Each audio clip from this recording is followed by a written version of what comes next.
I've always felt welcome. Always felt like your business is wanted, your business is needed. Welcome back, welcome home. Please stay. I never experienced one African person telling me that I didn't belong in Africa. And in America, a lot of Black Americans feel like Africans don't like them. They'll say Africans don't like us, but I would say if Africans don't like us, then what do we call what other groups of people do to us in our own country, and even what we do to ourselves? Living in America, I never experienced someone saying, I got jumped by some Africans, I got beat up by Africans, I got robbed by Africans.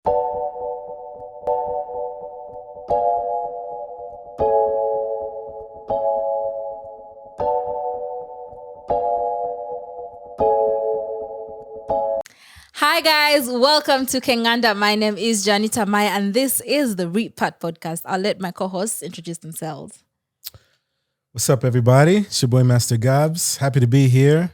I'm in a new seat today. Yeah. I feel Oh, you never new. sit with me. Never, Oh Joan. my God, why? I feel privileged. Oh, well. One step closer to greatness. What you know? Yes. Yes. Someone is hating the other side. But yeah, we also have a new guest on the show. Please introduce yourself. Oh yeah, what's up, world? It's Tayo Uhuru, world traveler, 70 countries, author, historian, genealogist. Oh my God. Man, That is a great introduction. how do I top that? That's only been the second time I've said that on the show. My mom pointed out the first. By the way, my mom believes that God is much better than me on the podcast. Sacramento, California is where I'm from. O'Shea Duke Jackson. Yeah. Let's get into it. Okay, I'll show you taking this one. So brother Tayo Uhuru is from Cleveland, Ohio. He pulled up on us as soon as 1-6. Austin was leaving. I've actually hosted him before. I believe it's actually on this channel we did a collaboration. Although he's much taller in person, man. Dude, like 6'6" or something like that. Like 6'5". How tall are you? About 6'3". I'm the shortest person in my family. My sister, my two brothers, my father, they all taller than me. Damn, I thought you was gonna be a little bitty nigga. I looked up, I'm like, God damn. So anyways, brother Tayo Uhuru is one of the most underrated travelers in the Black world. He's been doing it longer than me. And we were having a conversation before the podcast, just how you started and when you wanted to come to Africa and some of the photos you were looking up. Let's kind of get into that because the tight topic is why African Americans are afraid to come to the continent. What made you want to come to the continent and what year was it? What was your motivation? Well, I always admired African people and African history. When I was young, my grandmother told me about her father, Doc Travis. He was a Garveyite, and she said that he said we were Africans and we should go back to Africa. Okay. But, as an adult, I got the opportunity to come to Africa in 2013. And at that time, I was Googling different things, going to YouTube, and we didn't have as many videographers that was taking pictures and sending back footage and stuff like that. So a lot of the stuff that I was pulling up, it was negative. It was AIDS, it was rape, it was murder, it was people half naked, it was poverty. And, it was kind of discouraging, but I was fortunate enough that I had some friends on the continent who, reassured me that, I should definitely take that trip to the motherland. Once you went, and what was the first country that you went to? The first place I visited was South Africa. I had a friend that was living in Cape Town. Man, when I got there, I was blown away. I mean, it was like the total opposite of everything that I thought I would see. I mean, as far as the malls, the infrastructure, the people, the roads, the women were very, very beautiful. I mean, every shade of black. It was very empowering. Now, it was different from what you expected. Totally. What did you expect?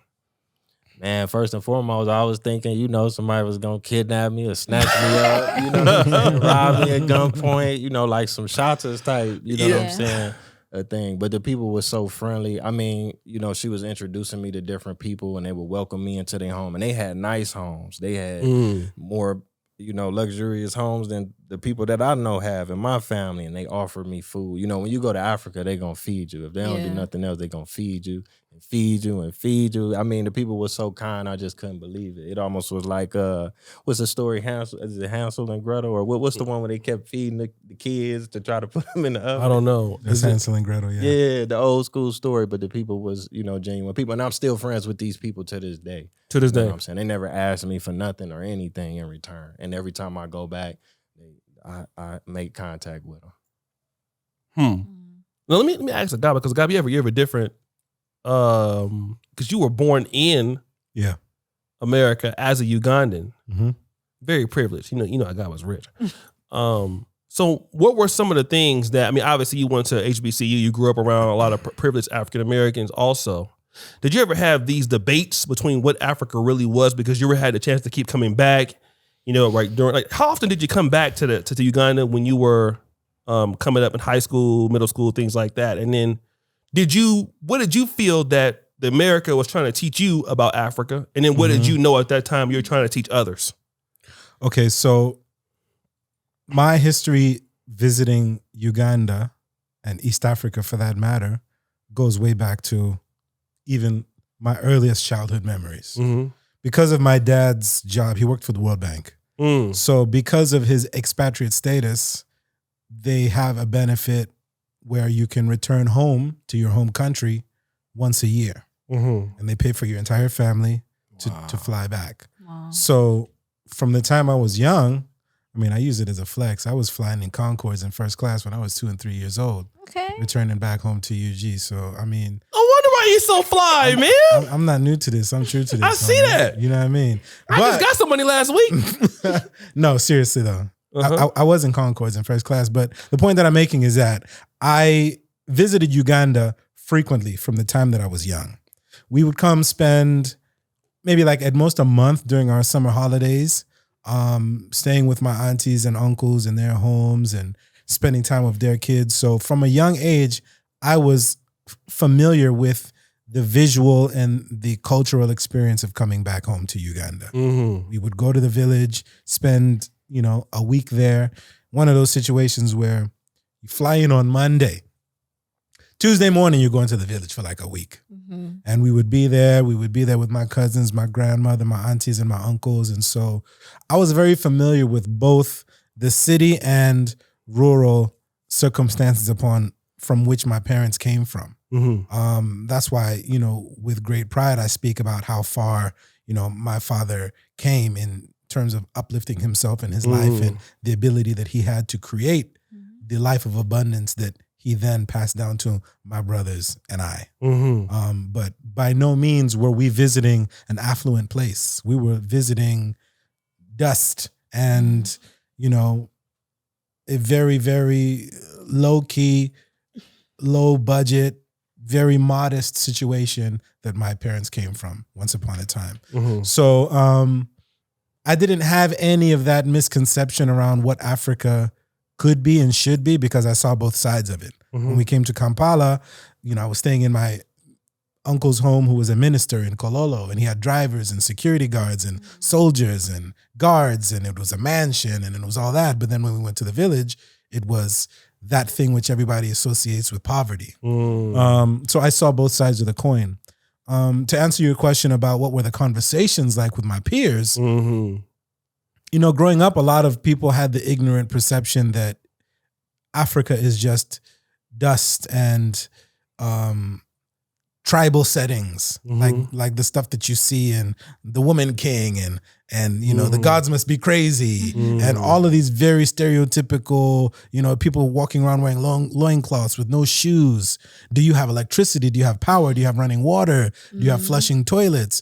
All of these things were people that just assumed lions are outside your house. Yes, elephants. Exactly. Yeah. Lions and leopards and all types of crazy wildlife right outside of your door. That's the assumption that people had of what life in Uganda was all about. Even the city living, people were wondering if we had paved roads, if there were traffic lights, if there were major hotels. Do you have a Hilton hotel? Do you have a Marriott hotel? Things like that in the city. Of course, the conversations when I was a lot more mature, when I was in my university years, now became about me educating people. Now it became about me debunking the misconceptions that people had around what Africa had to offer in terms of opportunity, in terms of quality of life.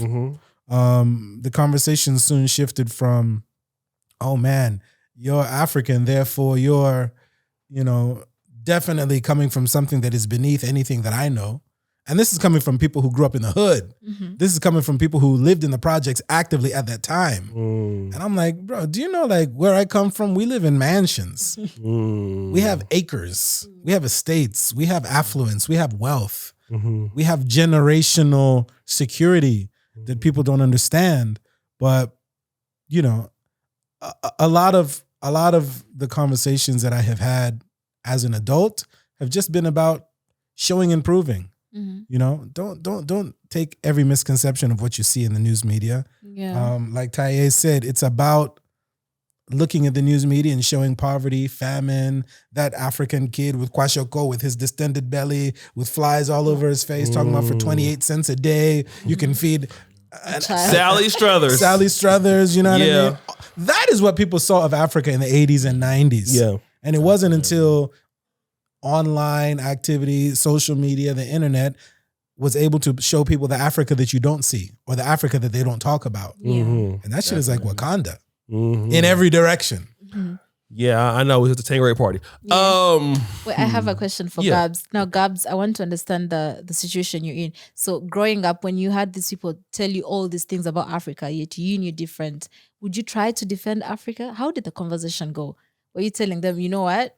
We are better off than you guys. You wish you're in our shoes or something like Because that. you went to Morehouse, and I know you almost got into a few fights. And For some sure. of them brothers in St. Louis would have whooped ass Yeah, for sure. down there. Because Yeah. I know how they get. Yeah. He from Cleveland, so Cleveland, St. Louis, Chicago. Them brothers, the Midwest players. Yeah. I mean, I didn't really take it as my responsibility Ooh. to educate people. Okay. Like when I was in my teenage years and people were just making those stupid jokes about African booty scratcher and this and that and the other thing, right?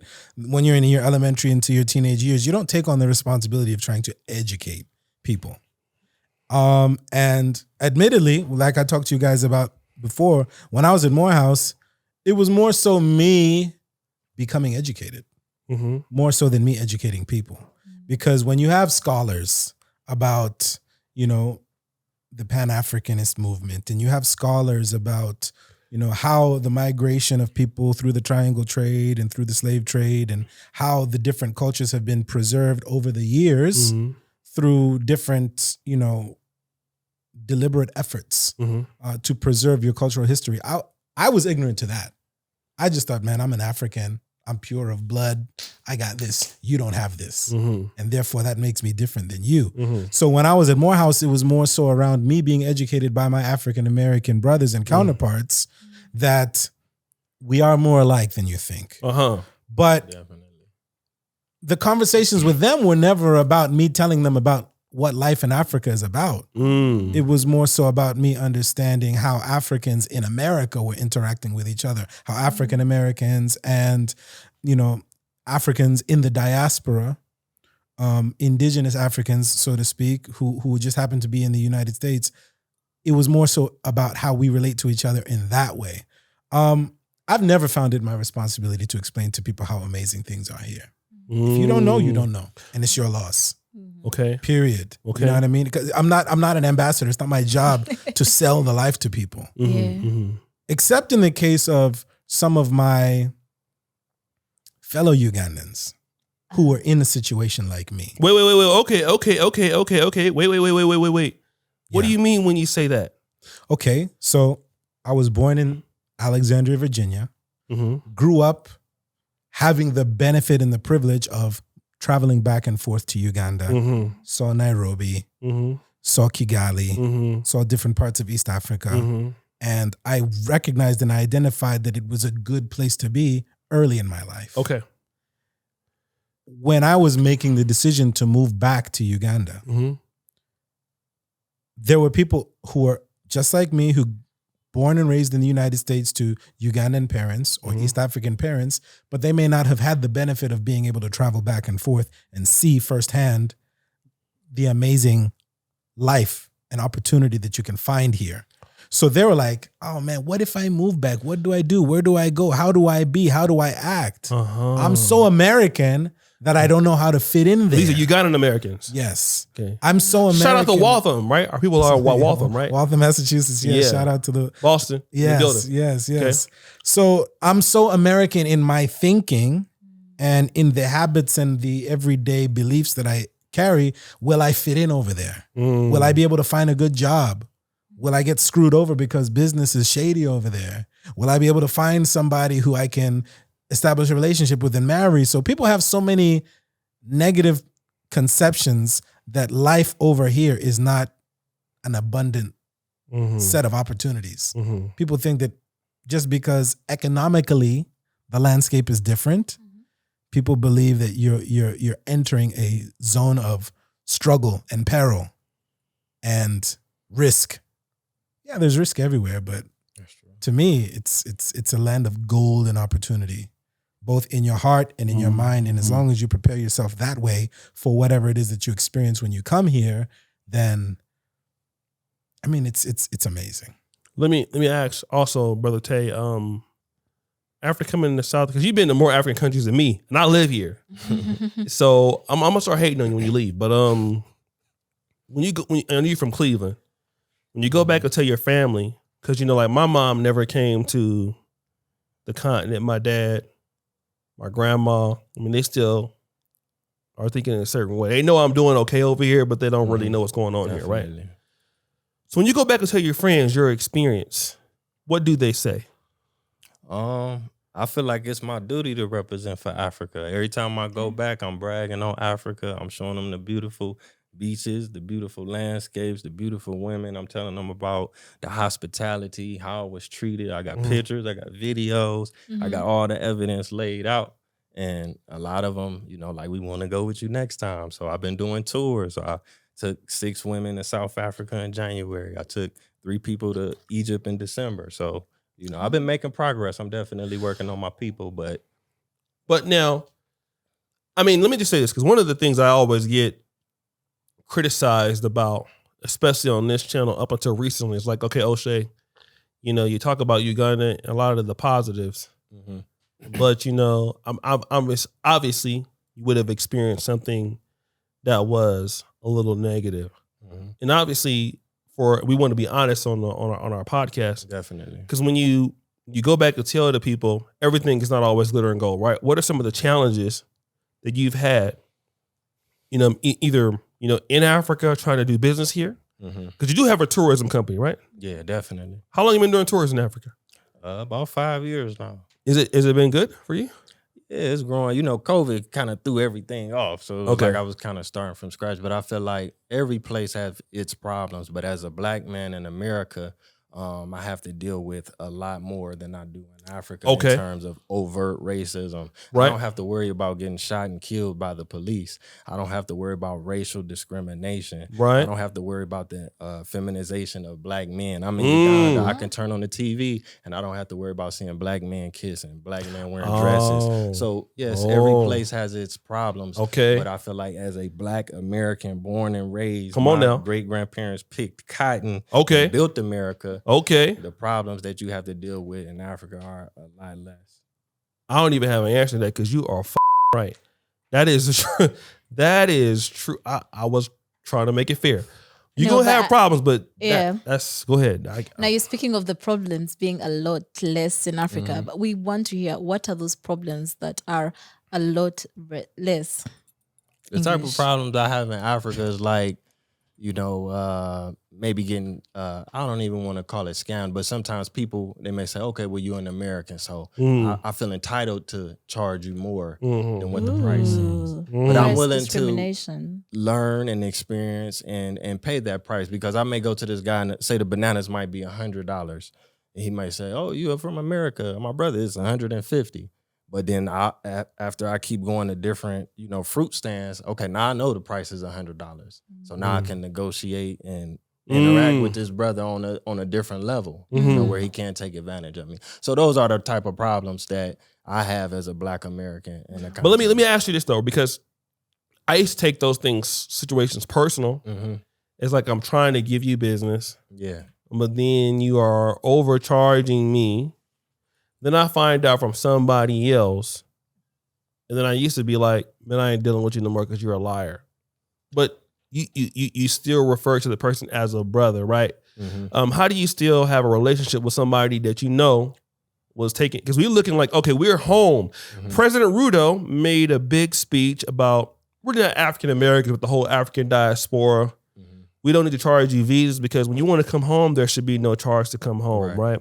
So for us, when we come back to Africa, some people kiss the ground. Like it's always been that the case. Like, who's the famous actor that always, Ossie Davis? He passed on now. Bossie Davis is one of the biggest advocates because he's in World War II in Liberia. So some people, he said, soldiers would kiss the ground. They would start crying. And I almost had that experience here, but I was at the airport. I don't want to, you know what I mean? So when we come back, we find out that we are like them and melanin, but then our culture is a little bit different because of how we've been raised.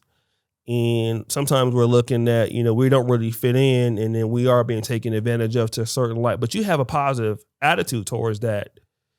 How do you keep that positive attitude?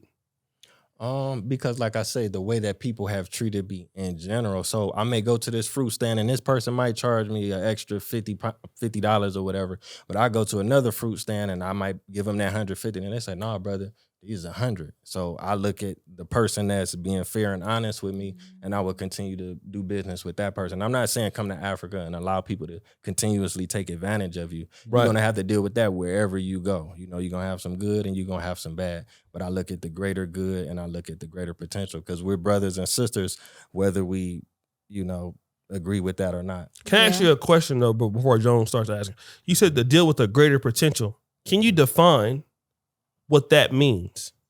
What is the greater potential that we...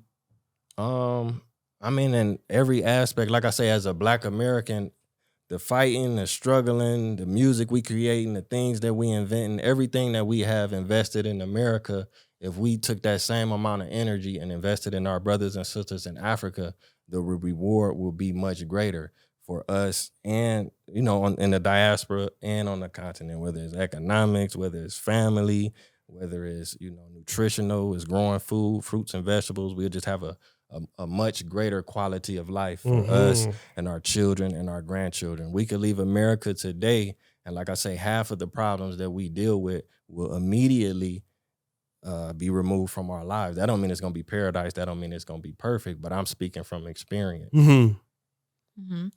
Yeah. Now I tell Osha this all the time. He's African American. He gets treated differently. He says no, but we see that he gets treated differently because he's African American. Now you've visited so many African countries. Do you think people treat you different because you're African American? Do you think they're much nicer or like they're more accommodating of you because they can sense you are not from there? Yeah, definitely. Because I could say from experience, I might go into a store, I might be somewhere and I'm just walking around, nobody's paying me any attention. But then once I start talking, I could be in Ethiopia, it's happened to me. I could be on the west side in Cape Verde. I could be in Southern Africa. I could be in Kenya.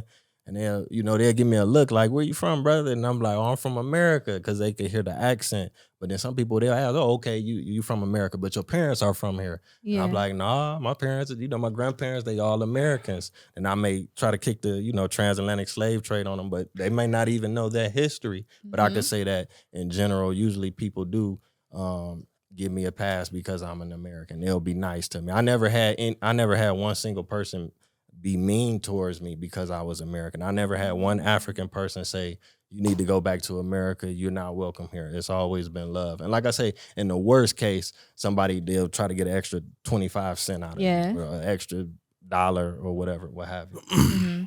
Okay. Brother Gabs. When you say you used to take that stuff personally, O'Shea, I actually have a different opinion about it. Being overcharged for stuff and all of those things, right? I remember once upon a time I went to Village Market in Nairobi and I was buying a very small gift for somebody back home in the US. And I can guarantee you I probably paid like 3 times more than I should have for it. Whoa. And my cousin laughed in my face, laughed with the whole, ha ha! Extremely, extremely amused. And I was thinking about it. And I've come to this conclusion. In situations like that, it's one thing if you're trying to do a business deal and somebody gets over on you and they screw you over, that you can kind of take it as malicious, right? But if you're selling an item, you have an obligation to yourself to get as much money for that item as you possibly can. That's true. Right? Oh. And it's true. As the shopper, as the buyer, have a certain willingness to spend my money that I'm comfortable with. Right. If you're able to get me to spend a number that I remain comfortable with, but just happens to be significantly higher than what you would normally sell it for, that's a win for you. Right. And I don't feel like I got played because I was clearly comfortable spending that amount of money. Right. So if I'm buying you a little trinket And ordinarily you would sell it for $1, but I buy it for $3. And I would have spent up to $5 for it because I'm just comfortable with that. Definitely. I don't take that as an L. That's true. You know what I mean? That's so true. those are the situations that I'm talking about where I'm very comfortable saying, you know what, guy? Good for you.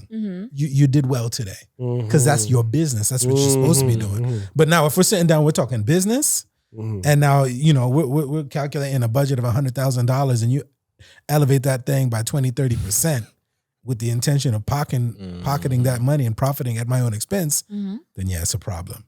But I just wanted to share my perspective on that particular detail. Never thought about it. You made a good point. It's a great point. I was going to say, like, in America, a lot of times when we go gift shopping, the prices is on everything. So we got to understand what works in one country is not necessarily going to work in another country. So in America, everything had a price on it. But when you go shopping in Africa, you can negotiate. Like you say, you can get more for your money. And once you learn the system, so I wasn't really taking it personal, but I know next time I come around this gift shop, we got something to talk about, so it's a lot different, but I feel like that's a greater potential and that's even a benefit for us, coming from the diaspora once we learn. Yeah. What do you think? I mean, because you've been living in South Africa. Well, you're not living there, but you've been in South Africa. I want to ask you a question because I almost moved this business to 2 places. And Jones is the reason why I didn't do it. First was Nairobi, Kenya, right? The second was in South Africa.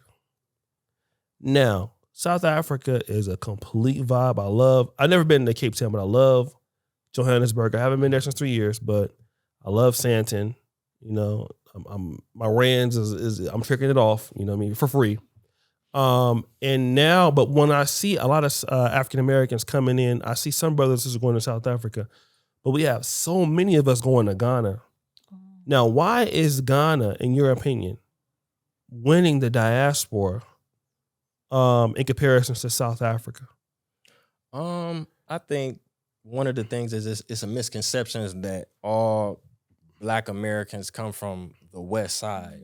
To my understanding, the slave trade took place all over Africa. We might have got on the boat on the West Side, which a lot of us were from the West Side, but a lot of those slaves, they walked for months and weeks. They came from Central Africa. Some came from the East. Yes. So I don't feel like South Africa or even the East or Southern African countries promote, the diaspora return. I think Ethiopia might have had something when Haile Selassie was alive, where he gave a little bit of land. Jamaicans came over there. A lot of Jamaicans over there. Right, definitely. So I think Ghana has been doing a good job of promoting and marketing. Return, come back, and there's so many opportunities in Africa. You know what I'm saying? As far as economics, like when I lived in South Africa in January, $1 was 15 rand. So my rent was 5,000 rand a month, which was about $300. So when COVID kicked in, the price dropped because $1 was 20 South African rand. So my rent was still $5,000. It was the same price. 5,000 rand. Yeah, 5,000 rand. So my rent went from like $300 to $250. Right. And that's just the rent. That's not including the bread, the milk, the cheese, the Uber. All that went down. Yeah, I was just in Ethiopia. So you get $1 American dollar, you get 54 Ethiopian dollars. But then if you go to the black market, you take that $1 American dollar, now you got 100 Ethiopian dollars. You get what I'm saying? Is it Burr, right? Yeah, it's Burr. Yeah.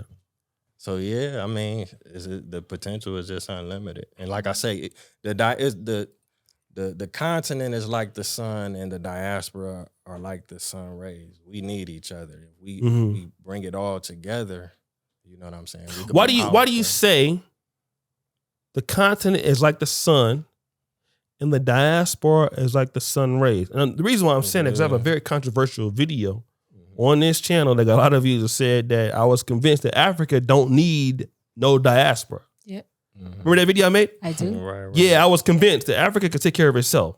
I feel differently a little bit now. But why does the diaspora need Africa? Why does the Africa need its diaspora and vice versa? Like I was saying, my great grandfather, they was Garveyites and black nationalists. So it's kind of like, man, if black people was all around the world, we might say we American, we Brazilian, we from Ghana, we from Brazil, but we viewed as one group of people. Mhm. So if black people in America are suffering or black people in Africa are suffering and they not respected, they not treated, a certain way, it's going to reverberate throughout the planet. So we have to bring it together that if you do something to a black person in Nigeria, you're going to have to deal with us. If you do something to a black person in South Africa, you're going to have to deal with us. You do something to a black person in Brazil, you're going to have to deal with us. And you see China is like that. It's Chinatowns in every country, every city. If you burn one of them down or tear one of them up or do something to their people, you're going to have to deal with the motherland. And most people don't want that. That's a great point. Now most African Americans have an issue with immigration. Well, not have an issue, but like we've seen certain stories where people complain about having access to some certain countries. Would you say that's your issue? You've not had an issue like that? Wait, you said African Americans have an issue? Okay, maybe I should. No, I'm just referring to the lady Lala's journey talking about Tanzania. But like I'm thinking that. So you mean African Americans coming into Africa? Yeah, It's been a problem for the local population. No. It's for a problem for African Americans. They having difficulties coming back. Going through immigration. Some of them, to clarify, some. Well, the thing is this. Most black Americans, they generalize Africa as one place. Africa have almost 60 countries. There's more countries in Africa than any other continent in the world.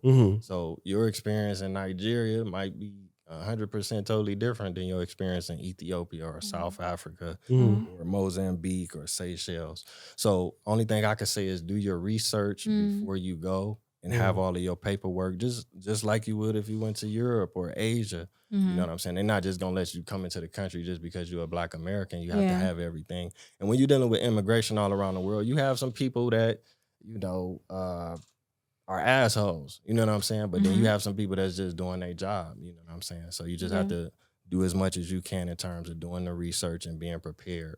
Okay. Do you think that we are like in Ghana, we're raising the prices of goods and services because of us coming there? We are making it worse for the local population, because that is a theory that in Ghana, once we get there, we're bringing in these rappers, we're bringing in a lot of currency, we're bringing in certain communities. We have the African American Diaspora Association of Ghana. We don't have one here in Uganda, but when we come in, we start raising things for other people, or we start taking away from the locals. And we're, typically monopolizing certain things. I mean, I don't know that if it's true, but have you heard those things, and do you think it's true?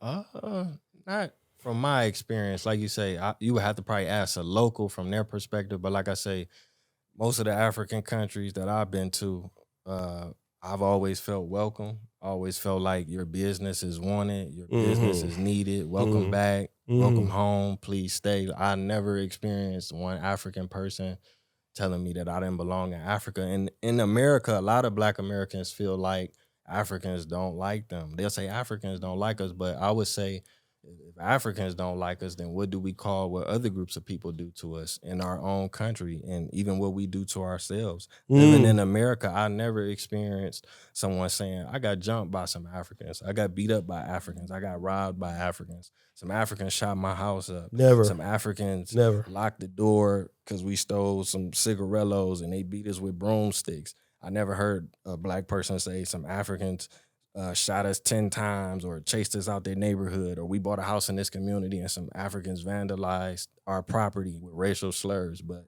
Asians do that, Latinos do that, whites do that, and we do that to ourselves. So I think that Africans are some of the most hospitable, friendliest, and nicest people on the planet. Damn. That is. Damn. He took your crown for the podcast. I mean, Negro. Go ahead and wear that. Go ahead and wear that. Yeah. You got it. You got it. No, I think that's amazing, man. I wanted to know, like, O'Shea, you asked earlier, and Taye, I wanna know your opinion about this. Why do people prefer places like Ghana over South Africa? In your mind, do you think that there's an association with the fact that South Africa had for a long time been run by white Europeans, and the history of apartheid, and the residual effects of blacks not feeling welcome in South Africa, particularly among other black South Africans, xenophobia, all of that stuff. Because South Africa for me feels like the only country where I would feel like it's dangerous to go there if you're black. Mm-hmm. If you're not South African and you enter South Africa, you're at risk. I feel like that's the only country in Africa that I could say feels that way to me from the way that it's presented. Mm-hmm. Do you have that same opinion, or is well, no, I agree with you. If you're looking at it from a perspective of the news or CNN or the newspaper, I mean, you definitely gonna feel that way. And then, like you say, the white population in South Africa, they still have a lot of the land or most of the land and most of the money and the economics. So they may play a part in keeping that narrative running because they may not necessarily want us coming back to South Africa. True. Last question, though, because you've been in Uganda for a few days. Yes, definitely. And I know you've been in Kenya, in East Africa. And so, obviously, Uganda is my new home. But, most of our people are going to now. In East Africa, there's a big diaspora community in Tanzania, most notably Dar es Salaam and Arusha. And then we have Ghana is number one, Tanzania is number two. Why do you think like places like Nairobi, Uganda have not caught up with the countries like Ghana 1, Tanzania 2, South Africa 3 for the diaspora instead of coming back? Even Senegal is pretty good. Gambia is pretty good. Mm-hmm. But East African community has not really gotten a lot of push. And I mean EAC, because Tanzania technically is in EAC. So is South Sudan now, Rwanda, Congo. But what I mean like Rwanda, Uganda, Kenya. Mm-hmm. Why aren't these places really considered a good place for the diaspora to come back in, start to develop in comparisons to those other places I talked about? Like I said before, I think really the narrative is the diaspora is a West African thing. Mm-hmm. We have to change that. I feel like all of Africa is mine. So I want to see it all from north to the south, to the east, to the west. So I think the East African countries and, even the Southern African countries have to do a better job of welcoming people from the diaspora back home. And I think, like I said, potentially the economic benefits and other benefits as well will help the people on the continent. It would be to all of our benefit if we go back home. Okay. Now, last question. What's your favorite African country and why? Oh, wow. You're trying to start some mess. Yeah, that's what we do. Now, this is the thing. Africa is the most genetically diverse continent on the planet. So we talking about animals, we talking about terrain, we talking about minerals, we talking about people, the way they look, the dress, the culture, the language. So I think it's just a personal journey for each person. You know what I'm saying? But for me, I would say if I had to live one place right now, I like the West Side. I like Cape Verde. It's warm all year. It's beaches. It's not a lot of people, low population, low crime. But I lived in South Africa for a year. I love the South Side. I love the East Side. I'm loving Uganda. Love Kenya, Ethiopia. Man, it's just really hard to pick. But I think right now as a single man, probably, just me by myself, I would probably pick Cape Verde. Okay. Cape Verde. Notorious Big said, if I got to choose the coast, I got to choose the East. I live out there, so don't go there. So it's Cape Verde over South Africa. Yeah, Cape Verde definitely over. South Africa is a lot more funner. It's a lot more things to do. It's a lot more things to see. So if you just coming to visit and you only got 1 week and you want to maximize, that experience, you probably gonna have a greater experience going to South Africa. But if I had to live, if somebody say you gonna spend the rest of your life here and this is how it's gonna be, like I say, in terms of crime and weather and population and the beaches and the wildlife and all of that, I would definitely. Cape Verde. I heard Cape Verde. Stop the show for some of the single brothers out there. You should put your ears up because you're technically married. Please, God. Brother Drake from St. Louis told me he was in Cape Verde, man. He had me ready to buy a ticket right there. He said the finest woman he ever seen in his life. Is it true? I could do a comparison. Cape Verde is almost similar and identical to Brazil, but it's a lot smaller. I lived in Brazil. I went to college in Brazil for a semester. So Cape Verde and Brazilian culture is similar, but however, Cape Verde, like I say, the crime is a lot lower. Brazil is like America. They have a lot of gun violence and a lot of racism as well. So, but Cape Verde, in terms of the language, the way people wear their hair, the way people dress, and they genetics and things like that, it's like a Brazilian vibe, but a lot safer. In Brazil, I had a good time or whatever. I mean, when I was right. But guys, we can end the episode right here. Tell people where they can find you. Let's start with Taye. Oh yeah, Tayo Uhuru. That's my handle. IG, Facebook, YouTube. TAYEUHURU. Okay, Gabs. Master Gabs at Instagram, Twitter. Follow me at Master Gabs, and of course, catch me on the Allergic to Average podcast on your YouTube station. Okay. O'Shea? Man, I was drinking throughout the podcast, but it caught up to me. At O'Shea Duke, Instagram, please don't message me. I'm not hosting no more y'all this year. I promise you this is, I'm serious now. Yeah. You Negroes, you need to get a tour guide. Okay. Well, You're gonna thank see you like for 4 or that. 5 by the end of the year. But yeah, guys, you can follow us at King and the Nation on all our social media pages. We actually have a WhatsApp group, and you guys are killing it over there. How many is it over there? It's now like 30, but they're 30 having fun. people. Yeah, they're telling each other what they're doing when they're moving back to Africa. It's like a whole community. You guys are having your own world. Shit. So yeah, I'm afraid that I'm gonna put them on camera on me. I gotta get another number because I don't want y'all messaging me on there. That's the only reason why I haven't come on there. But if I can log it from the PC, yeah, from the PC. yeah, I'm gonna come over there and holler at y'all. I'm about to get a burner and join the Yeah, man, because we can't They have are y'all having calling, fun in the video WhatsApp group. calling me and everything. Man, come on, man, y'all be playing, man. I ain't got nobody got time. Yeah, I'm here in the country, come pick me up. You know how y'all do. yeah. But the WhatsApp group is open to everyone. The only number on there is a company number. It's a Kenyan line, so do not try messaging that number thinking it's one of us. It's just a company You line. can try if you want. I mean, But yeah, guys. ain't nobody gonna answer. The link will be in the description box, so just tap the link and join the WhatsApp group. And email us at teamkenganda@gmail.com if you have any tea or any links you'd like to share with us. We'll see you guys next time.